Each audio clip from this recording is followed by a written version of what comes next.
The Old Man and the Sea, from page number 3.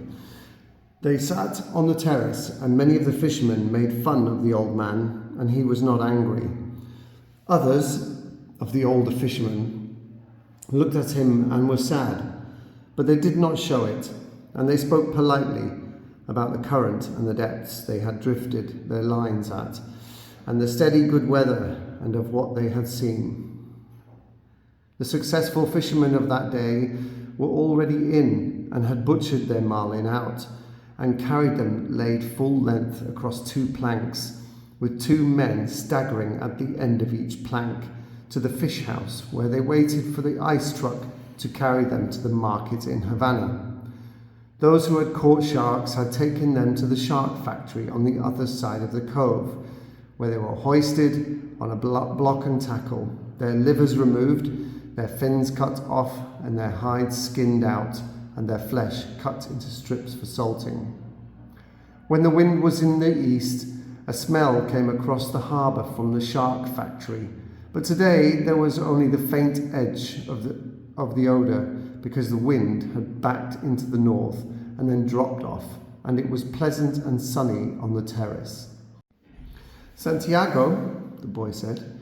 "Yes," the old man said. He was holding his glass and thinking of many years ago. "Can I go out to get sardines for you for tomorrow?" "No, go and play baseball. I can still row, and Rogelio will throw the net."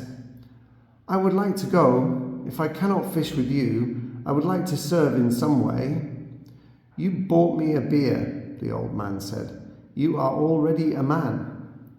"How old was I when you first took me in a boat?" "5, and you nearly were killed when I brought the fish in too green, and he nearly tore the boat to pieces." "I can remember the tail slapping and banging, and the thwart breaking, and the noise of the clubbing. I can remember you throwing me into the bow where the wet coiled lines were, and feeling the whole boat shiver, and the noise of you clubbing him like chopping a tree down, and the sweet blood smell all over me. Can you really remember that, or did I just tell it to you?"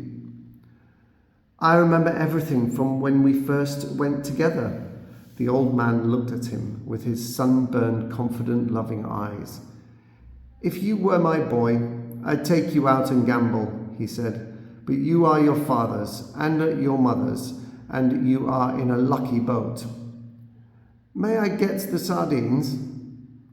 "I know where I can get 4 baits too." "I have mine left from today. I put them in salt in the box." "Let me get 4 fresh ones." "1," the old man said. His hope and his confidence had never gone, but now they were freshening as when the breeze rises. "2," the boy said. "2," the old man agreed. "You didn't steal them."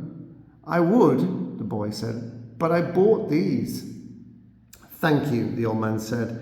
He was too simple to wonder when he had attained humility, but he knew he had attained it, and he knew it was not disgraceful, and it carried no loss of true pride.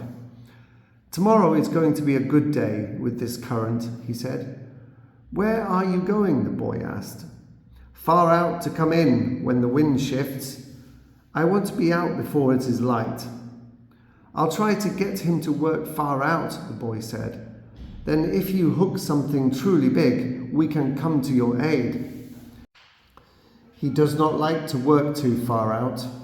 "No," the boy said, "but I will see something that he cannot see, such as a bird working, and get him to come out after dolphin."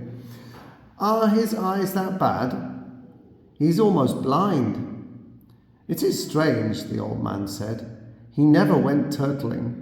That is what kills the eyes. But you went turtling for years off the Mosquito Coast, and your eyes are good." "I am a strange old man." "But are you strong enough now for a truly big fish?"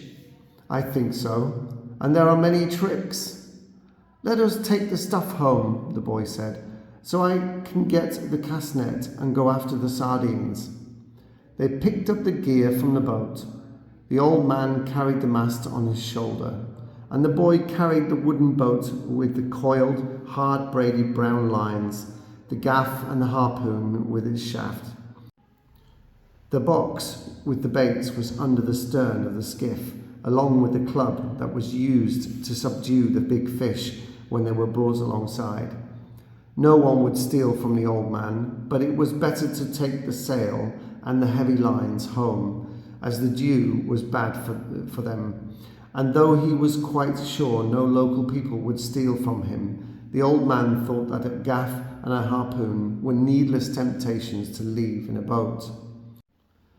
They walked up the road together to the old man's shack and went in through its open door.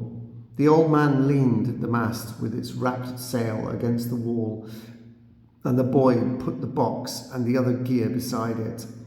The mast was nearly as long as the one room of the shack. The shack was made of the tough bud shields of the royal palm, which are called guano, and in it there was a bed, a table, one chair, and a place on the dirt floor to cook with charcoal. On the brown walls of the flattened, overlapping leaves of the sturdy fibred guano, there was a picture in colour of the Sacred Heart of Jesus and another of the Virgin of Cobra. These were relics of his wife. Once there had been a tinted photograph of his wife on the wall, but he had taken it down because it made him too lonely to see it, and it was on the shelf in the corner under his clean shirt.